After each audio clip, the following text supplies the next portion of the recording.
और ड्यूक को दिखाया जाता है जो आ चुका होता है वो, और सब लोग उसकी खातिरदारी करते हैं पर उसकी आंखों से हर कोई डर जाता है।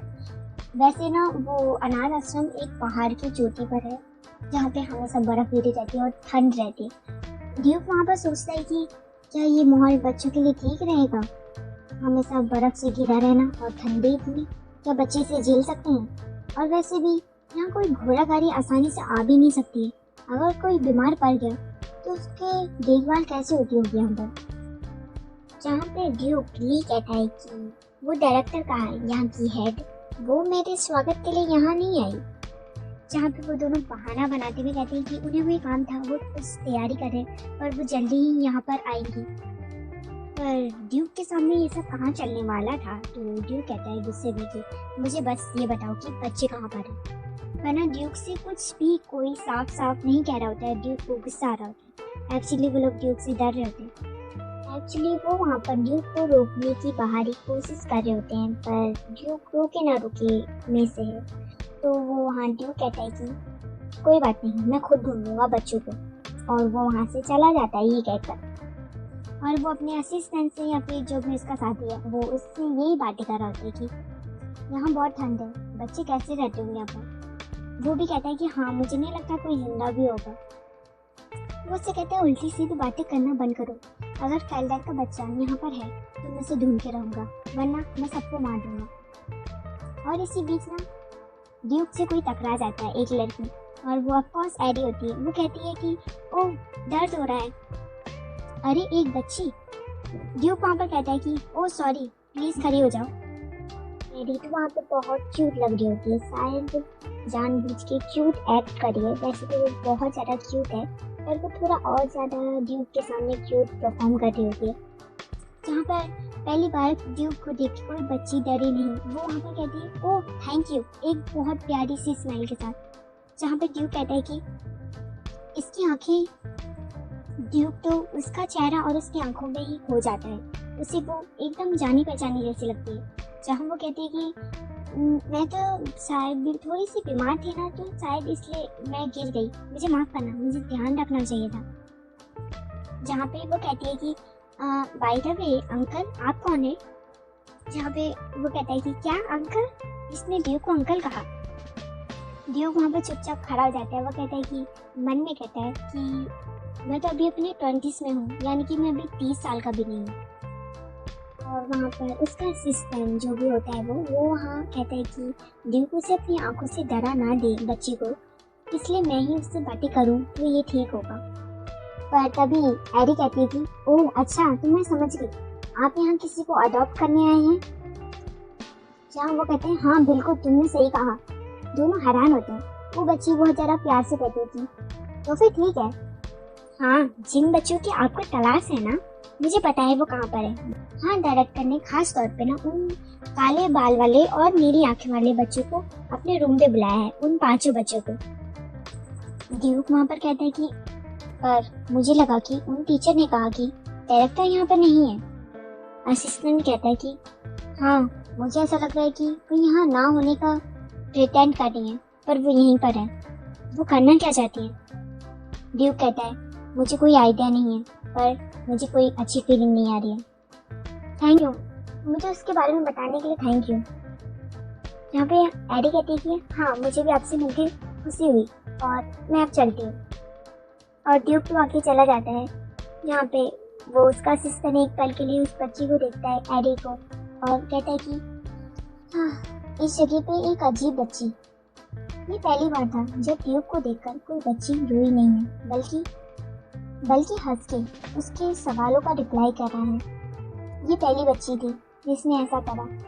नहीं ये पहली नहीं थी, ऐसा पहले भी कोई कर चुका है। वो जो ड्यूक की आंखों में आंखें डालकर बात कर सकती थी। हाँ ये बहुत टाइम पहले की बात है। और आप लोगों को क्या लगता है कि वो एडी की माँ के बारे में बात कर रहा था? मुझे भी कुछ ऐसे ही लगता है, पर मुझे नहीं पता कि असलियत क्या है।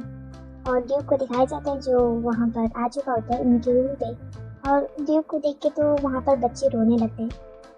और वो हेड मेट जो भी है डायरेक्टर, वो वहाँ कहती है कि ये रहे वो बच्चे जिनके लिए आप यहाँ पर आए थे। आप इनमें से देख सकते हैं आपको किसकी तलाश थी। और वो ना ड्यूक को देखकर ना बहुत ही बुरी तरह से रोने लगते हैं। और ड्यूक भी ना एक स्टोन टाइप का चीज़ निकाल लेता है और उसमें ना माना होता है। जो वो डैमियन ही था उसके डैड ने ना उसका माना ना इसमें निकाल के रख दिया था। तो ड्यूक ना इतनी देर से ना उसके माने को ही लेकर यहाँ से वहाँ भटक रहा है। डैमियन इस पत्थर के आसपास आएगा ना तो ये माना रिएक्ट करेगा। वहाँ ना जो डायरेक्टर होती है वो वहाँ पर बच्चों को चुप करा रही होती है और जो ड्यूक होता है ना वो वहाँ पर उस पत्थर का स्टोन का रिएक्ट करने का इंतज़ार कर रहा होता है, पर वो रिएक्ट नहीं करता है। तो ना ड्यूक का सब्र का बांध टूट जाता है। वो वहाँ अपने असिस्टेंट से कहते हैं एंटे इन सबको मार डालो। जहाँ पे ये बात सुनते तो उस बच्चे मतलब सारे बच्चे और वो जो थी लड़की वो बहुत ज़्यादा हैरान होती है और वो भीख मांगने लगते हैं कि प्लीज़ मुझे छोड़ दो।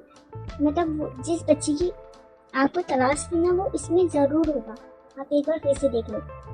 पर ड्यूक ना उसकी बात शांति से सुन रहा होता है और वो सोचता है कि मैंने सब देख लिया है, इन चारों बच्चों में से कोई भी कुछ नहीं है।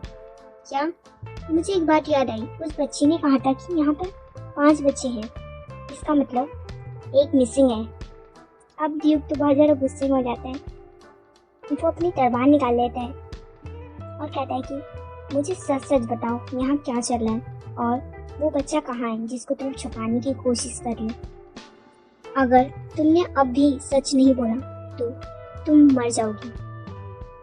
डैमियन के रूम का सीन जहाँ पे एरी भी होती है उसके साथ और बाहर से बहुत सारी आवाज़ें आ रही होती हैं और ये आवाज़ें ना एरी भी नोटिस करती है। वो मन में कहती है कि मुझे ये सारी आवाज़ें सुन के लग रहा है कि ड्यूक बच्चों तक पहुंच गए हैं और वो जल्दी ही यहाँ तक भी आ जाएंगे।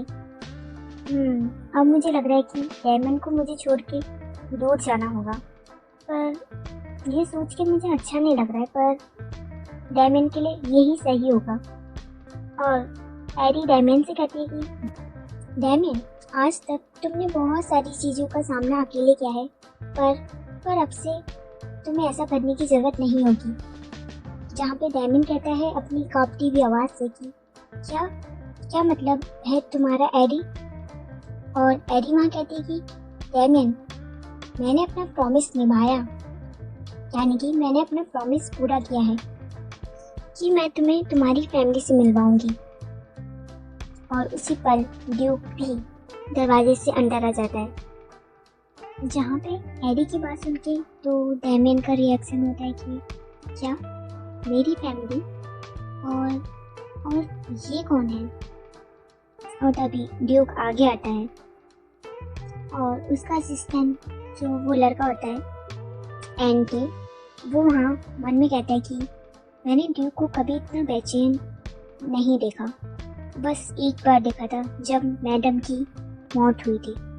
उस पल के बाद से मुझे लगा कि ये दिन मैं कभी नहीं देख पाऊँगा, पर आज फिर वो इतने ही बेचैन दिख रहे हैं।